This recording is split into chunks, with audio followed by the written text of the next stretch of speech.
మీ business ఏదైనా మీ ఊర్లో promotion చేయాలంటే అది సుమన్ టీవీతోనే సాధ్యం. ఇప్పుడే సంప్రదించండి.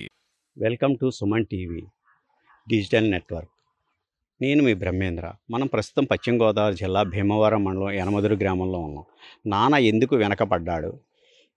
ఇది ఇప్పుడు ఉన్న యూత్కి అంతటికీ కూడా ఎంతో ఉదారంగా, అంటే ప్రతి ఒక్కరూ కూడా మన తెలుగుదనాన్ని ఉట్టిపడే విధంగా నాన్న ఎందుకు వెనకబడ్డాడు అన్న ఒక కవిత చాలా ఇన్స్పిరేషన్గా ప్రతి ఒక్కరి మనసులను కూడా దోచుకుంది.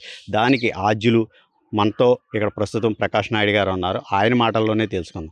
నమస్తే సార్. ఈ నాన్న ఎందుకు వెనకబడ్డాడు అన్న పదం ఇప్పుడు అంతా కూడా ఒక బ్రాండ్ కింద ఉంది. దీని మీద చాలా కవితలు కూడా వచ్చినాయి. అది ప్రతి ఒక్కరికి కూడా ఇంతవరకు కూడా అమ్మ మీదే వచ్చింది. ఇది ఇప్పుడు నాన్న ఎందుకు వెనకబడ్డాడు అనేది ఒక బ్రాండ్ కింద ఉంది. దీన్ని ఎవరు చేశారని కూడా తనిఖీల బారిని ఒక సభలో కూడా వ్యాఖ్యానించారు. ఇప్పుడు నాన్న ఎందుకు వెనకబడ్డాడు అన్నది మీలో ఏ రకంగా ఇన్స్పిరేషన్ అయింది? ఇది ఏ రకంగా మీరు ప్రజలకు తీసుకెళ్ళి? సార్, సుమన్ టీవీ ప్రేక్షకులందరికీ కూడా నమస్కారం. ఇది యాక్చువల్గా నాన్నెందుకు వెనకబడ్డాడు అనేది 2019 ఎండింగ్లో రాసిన కవిత సార్. ఇది యాక్చువల్గా నేను ఇండస్ట్రీలో ఉన్నాను, మూవీ ఇండస్ట్రీలో ఉన్నా. యాజ్ ఏ డైరెక్టర్గా ఇప్పుడు ట్రయల్స్లో ఉన్నాను అనమాట. అండి మూవీ వర్క్ జరుగుతుంది. ఆ సమయంలో అంటే వెళ్ళి చాలా రోజులైంది, ఇంకా ఏంట్రా ఎలాగ ఇంకా ఎన్ని రోజులు ఏంటి అని నాన్నగారు అడిగారు అనమాట. అంటే మనల్ని ఎవరు అడగరు కానీ ఇక్కడ ఉండే వాళ్ళని అడుగుతారు కదా, మీ అబ్బాయి ఏం చేస్తున్నాడు, పెళ్ళి ఎప్పుడు చేస్తారు, ఇలా అడుగుతూ ఉంటారు కదా. వాళ్ళు అందరికీ సమాధానం చెప్పుకోవాలి. సో వాళ్ళు నన్ను అడిగారు, ఇంకా ఏంట్రా ఎన్ని రోజులు ఇలాగా అది ఇది అని అడిగితే, లేదా ఖచ్చితంగా పైకి వస్తాను, నాకు కొంచెం టైం ఇవ్వండి అని చెప్పేసి అడగడం, ఆయన కోపడ్డం, ఇదంతా జరిగింది. చాలా పెద్ద గొడవ జరిగింది. ఆ గొడవ జరిగిన తర్వాత నేను ఇమీడియట్గా నేను మళ్ళీ పేరు వచ్చిన తర్వాత మీ ఇంటికి వస్తానని చెప్పి ఇమీడియట్గా నేను వెళ్ళిపోయానండి హైదరాబాద్కి. వెళ్ళిపోయిన తర్వాత వేరే సినిమాకి జాయిన్ అయ్యాను. అసోసియేట్గా జాయిన్ అయ్యి ఆ వర్క్ చేస్తున్నప్పుడు నెమ్మదిగా కోపం తగ్గుతూ ఉంటుంది కదా గొడవ జరిగిన కొన్ని రోజులకి. ఆ కోపం తగ్గుతున్నప్పుడల్లా ఆలోచించాను. నేను అమ్మ ఫోన్ చేస్తే ఈ గొడవ జరిగిన తర్వాత అమ్మతో మాట్లాడి నాన్న ఏం చేస్తున్నారని నేను ఎప్పుడు అడిగేవాడిని కాదు. ఈ గొడవ జరిగిన తర్వాత, గొడవ జరగకముందు ఏం చేశాను అనేది ఒక ఆలోచిస్తే కూడా, అప్పుడు కూడా అమ్మ ఫోన్ చేసేది, అమ్మ ఎలా ఉన్నావు, తిన్నావా లేదా. అప్పుడు కూడా నేను నాన్న గురించి అడగల. గొడవ జరిగిన తర్వాత మాత్రమే కాదు, గొడవ జరగకముందు కూడా నేను ఎప్పుడు నాన్నగారి గురించి అడగలే. అది గుర్తొచ్చింది. నిజమే కదా, అసలు నాన్న మనం ఎప్పుడు అడగలేదు. నిజంగానే నాన్న ఎందుకో వెనకబడ్డాడు అనిపించింది. అలా ఫస్ట్ టైటిల్ వచ్చింది. దాని తర్వాత దాని మీద కవిత రాయడం జరిగింది సార్. ఆ కవితను ఒకసారి మా ప్రేక్షకులకి. తప్పకుండా సార్. నాన్న ఎందుకో వెనకబడ్డాడు.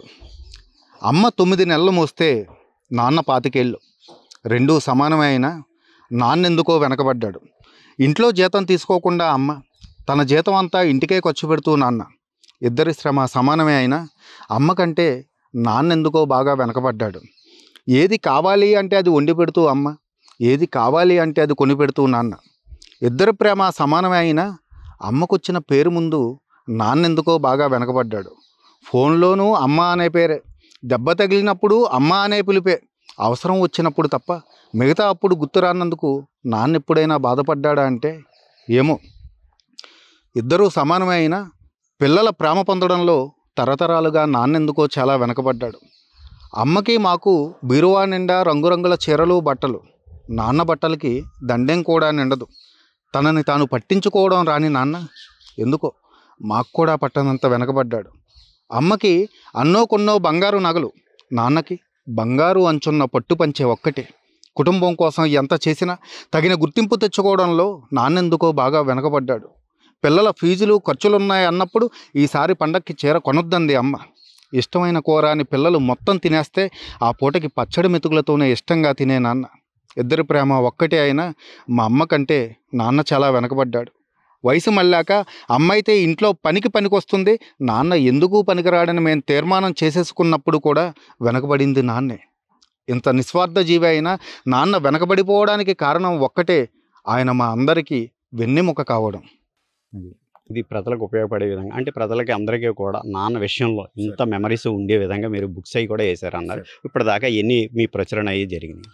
సార్, ఇప్పటికి ఇది నాన్నెందుకో వెనకబడ్డాడు అనేది 3వ పుస్తకం సార్. ఫస్ట్ 2 నానీల పుస్తకాలు వెలువరించడం జరిగింది. 2010లో గోదావరి కెరటాలు అనే పేరుతోటి నానీలు రాశాను.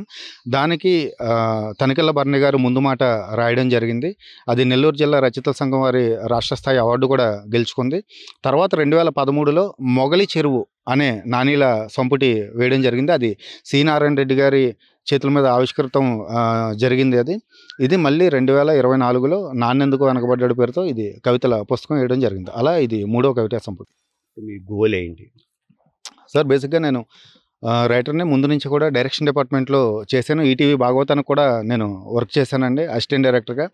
సో, ముందు నుంచి కూడా డైరెక్షన్ డిపార్ట్మెంట్‌లో ఉన్నాను. తర్వాత మూవీస్ కూడా చేశాను. ఇప్పుడు యాజ్ ఎ రైటర్ కమ్ డైరెక్టర్‌గా తొందరలో మూవీ స్టార్ట్ చేయబోతున్నామండి. స్క్రిప్ట్ వర్క్ అంతా జరుగుతుంది ఇప్పుడు. అది హీరో ఎవరంటారు? హీరో 'రంగా' అని చెప్పేసి 2 మూవీస్‌లో హీరోగా చేశాడండి. 'స్పెషల్' అని ఒకటి, 'బాలమిత్ర' అని ఒకటి 2 మూవీస్‌లో చేశాడు. ఇప్పుడు తనతో ప్రాజెక్టు మొదలు పెడతాం మళ్ళీ మూడోది. ఇప్పుడు మీ ఫ్యామిలీ గురించి కూడా అంటే మీరు కూడా ఒక తండ్రిగా రాశారుగా, మీరు ఇప్పుడు ఒక ప్రజెంట్ తండ్రి. ఏ రకంగా మీ పిల్లలకి ఏ రకంగా సపోర్ట్ అంది? సరే యాక్చువల్‌గా నాకు ఇంకా పెళ్లి కాలేదు. పెళ్లి కాకపోయినా కూడా తండ్రి గొప్పతనం తెలుసుకోగలిగే అవకాశం రావడం నా అదృష్టం అని నేను అనుకుంటున్నాను. ఎందుకంటే చాలామందిని చూసాం, తండ్రులంతా కూడా ఎంతో కష్టపడతారు. అంటే అమ్మ మన ముందు మనకన్నీ వండి పెట్టడం, మన కోసం పనులు చేయడం అన్నీ మనం చూస్తాం. నాన్న మనం లేచేటప్పటికి బయటికి వెళ్ళిపోతారు. మనం ఎప్పుడో పడుకున్న తర్వాత వస్తారు. నాన్న మన కోసం ఏం చేస్తున్నారో మనకేం తెలీదు. అందుకు నాన్న మనం ఏం చేసాడు అని మనం అనుకుంటాం, లేదా పెద్ద పట్టించుకో మనకు తెలియదు. కానీ మనం నిద్రపోతున్నప్పుడు మనకి ఊపిరి ఆడుతుంది. అది మనకి ఐడియా లేదు. మనం ఉన్నప్పుడు వెళ్తున్నప్పుడు మనం ఊపిరి తీసుకుంటున్నాం అన్న విషయం మనకు తెలుస్తుంది తప్ప, మనం నిద్రపోతున్నప్పుడు ఊపిరి ఆడుతుంది మనకి అనే విషయం ఎలా తెలియదో, నాన్న మన కోసం ఏం చేస్తున్నాడనే విషయం కూడా అలా తెలియదు. ఆ బాధతోటే నేను నాన్నగారిని తప్పుగా అర్థం చేసుకుని గొడవపడి, దాని తర్వాత నా తప్పు తెలుసుకున్న తర్వాత నాకు రియలైజ్ అవ్వడం, నాన్న గురించి తెలియడం జరిగిందనమాట. ఇది అందరూ తెలుసుకోవాల్సిన విషయం. అమ్మ కష్టంతో పాటు అమ్మదే మొదటి స్థానం ఖచ్చితంగా, నో డౌట్ అందులో. కానీ రెండో స్థానం ఖచ్చితంగా నాన్నదే. ఆ రెండో స్థానం అయినా నాన్నకి ఇవ్వండి, నాన్న కష్టం తెలుసుకోండి అనేదే నా ఆలోచన. తండ్రిగా మీకు సహకరించారు. అంటే విద్యాబుద్ధులు కానీ ఆయన బరువు బాధ్యతలు నేర్పారని మీరే కవితలో చెప్పారు. ఇప్పుడు ఆయన ఉన్న ఎయిమ్‌కి మీరు ఏ విధంగా రీచ్ అవుతున్నారు?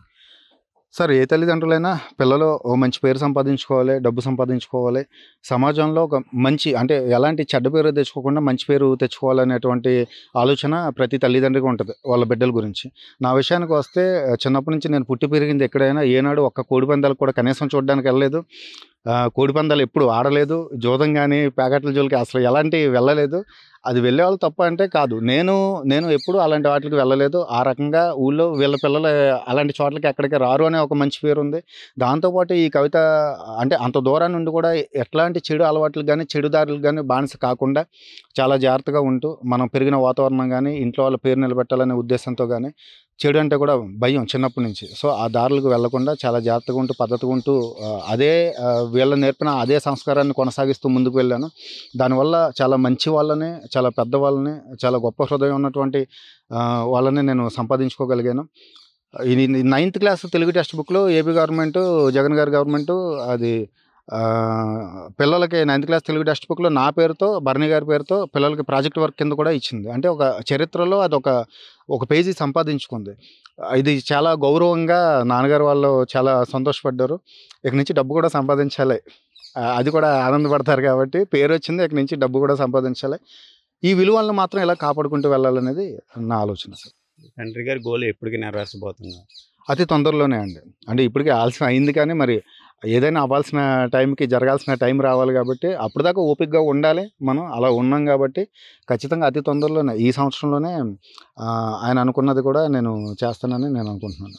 ఇప్పుడు మీరెంతో అమృత పదాలతో కూడా అందరికీ మన విలువలను ఏంటి అన్నది, మన కల్చర్, సంస్కృతి, సాంప్రదాయాలు విలువలను కాపాడే విధంగా మీరు ఇలాగ ప్రచురణలు చేశారు. ఇప్పుడు ఉన్న యూత్ అంటే ఇప్పుడు కొంతమంది ఎన్ఆర్ఐలకు వెళ్ళిపోవడం, తల్లిదండ్రులను ఇక్కడ వదిలేయడం, లేదంటే వృద్ధాశ్రమాల్లో పెట్టడం, దీన్ని ఏ విధంగా చూస్తారు? అలా మోటివేట్ స్పిరిట్గా మీరు ఏం చెప్పదలుచుకున్నారు? సార్ ఎవరైనా సరే ఇప్పుడు అంటే మనకి కుటుంబ విలువల్ని దృష్టిలో పెట్టుకున్నప్పుడు, కుటుంబం విలువలతో సాగినప్పుడు ఒకప్పుడంతా కూడా కుటుంబం కోసమే ఉండేవారు. ఎవరైనా కుటుంబం కోసం బతకాలి, తల్లిదండ్రుల కోసం. ఇప్పుడు మా నాన్నగారు ఉన్నారండి, వాళ్ళ నాన్నగారిని చూసుకోవడం కోసం ఉద్యోగం వదిలేసి వచ్చేసారండి హైదరాబాద్ నుంచి ఇక్కడికి, కేవలం వాళ్ళ తల్లిదండ్రులను చూసుకోవడం కోసం. ఇప్పుడున్న పరిస్థితి ఏంటంటే మనం బాగుండాలి, బాగా సంపాదించాలి. ఇందులో తల్లిదండ్రుల ఇది కూడా ఉంటుంది, వీళ్ళు బాగా సంపాదించాలి అనే ఒక ఇదితో వాళ్ళు కోరుకున్నప్పుడు, ఎక్కడో విదేశాలకు పంపిస్తున్నప్పుడు అక్కడి నుంచే రావడం అంత తేలికైన విషయం కాదు.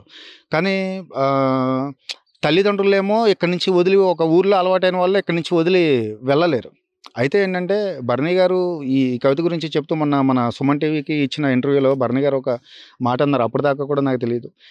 ఈ కవిత నేను చదివిన తర్వాత చాలామంది తల్లిదండ్రులకు ఫోన్ చేసి మాట్లాడడం, ఇంకొంతమంది అయితే విదేశాల నుంచి అప్పటికప్పుడు బయలుదేరి తల్లిదండ్రులను చూడడం కోసం మన ఈ దేశానికి రావడం అనేది చాలా నాకు సంతోషం అనిపించింది.